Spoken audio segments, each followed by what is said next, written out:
भूत की कहानी शुरू होती है एक छोटे से गांव में जहां एक बच्चे का नाम था चिंटू। चिंटू बहुत ही बेबाक और मासूम बच्चा था। उसे अजीब चीजों में विश्वास नहीं था, जैसे कि भूत प्रेत और उनकी कहानियों में। एक दिन गांव में एक पुराने मकान की खबर फैल गई कि वहां पुराने समय से एक भूत रहता है। लोग कहते थे कि उस घर में अजीब चीखती आवाज सुनाई देती है और रात्रि में वहां अजीब सी आत्मा घूमती रहती है। चिंटू उस घर की कहानियों में विश्वास नहीं करता था। उसने सोचा ये सब तो बस किसी की बेवजह कहानियां हैं। लेकिन एक दिन चिंटू को उस घर के पास जाते समय अचानक कुछ अजीब महसूस हुआ।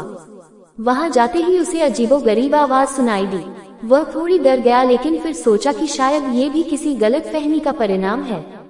चिंटू ने सोचा मुझे एक बार अंदर जाकर देखना चाहिए, आखिर हर कोई इतना डरता क्यों है और क्या सच में भूत होते हैं। चिंटू ने उस घर का दरवाजा खोला और उसने देखा कि वहां कोई नहीं था।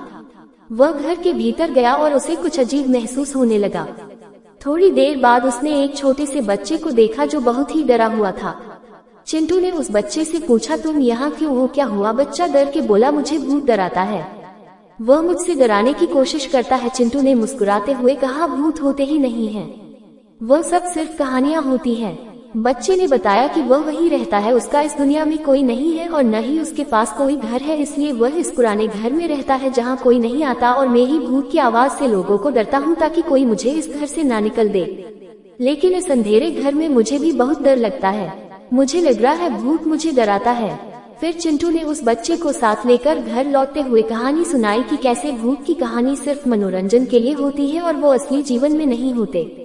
वह उस बच्चे को समझाते हुए बोला, डरो मत, जो भी हो वह तुम्हारे नजदीक होने के बावजूद तुम्हें कुछ नहीं कर सकता।